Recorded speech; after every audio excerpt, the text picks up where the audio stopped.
I don't know ultimately how this is going to happen. There's all sorts of politics and behind the scenes types of things that are happening. I will say this finally.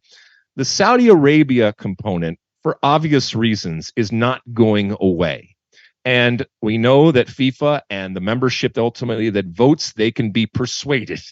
And it was not a surprise necessarily, and certainly after what happened in December, not a surprise that FIFA went to a place like Qatar and a region of the world that they hadn't been before. And they will return, and they will make a boatload of money, and there will be all sorts of screaming and yelling going on. But Saudi Arabia and that part of the world, from a soccer perspective and a power perspective, unless the water car is invented and nobody needs gas or oil or anything like that going forward, they are going to continue to use the power that they have and use these opportunities that they have going forward. But from a traditional type of, like I said, romantic notion, going back after 100 years to that neck of the woods certainly would be something that I think would appeal to a lot of people. Mosse, anything on this?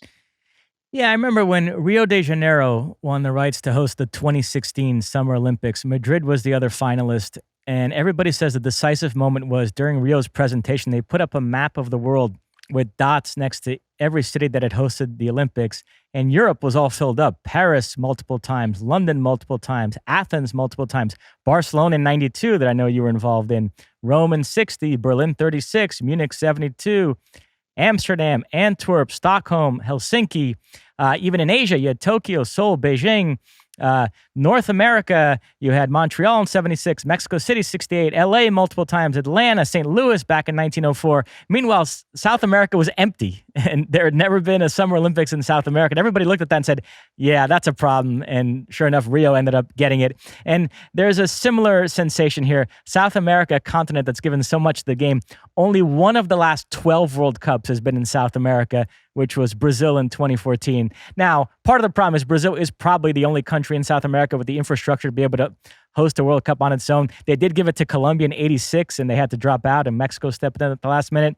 So in order for it to be in South America, somewhere other than Brazil, it probably has to be a multi-country deal. And so, yeah, Argentina, Uruguay, Chile, and Paraguay have put together this 4-country bid.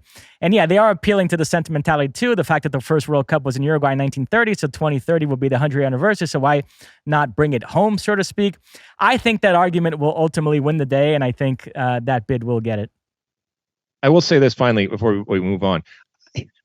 The multiple country thing, I just think it takes something away from the World Cup. I mean, the part of what I love about the World Cup is the discovery and the celebration of a particular country and culture.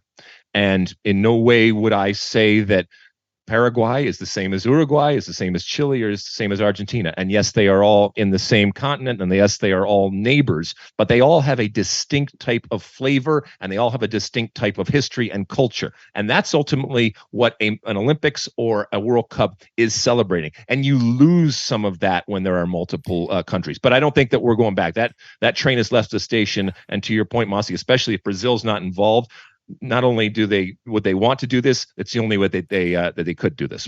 You like that clip? Well, my State of the Union podcast drops every week. Subscribe now on Apple Podcasts, Spotify, or wherever you get your podcasts. You like that clip? Well, my State of the Union podcast drops twice a week right here on my very own YouTube page. The only way to stay up to date is to hit that subscribe button down below. Size the day, and see you soon.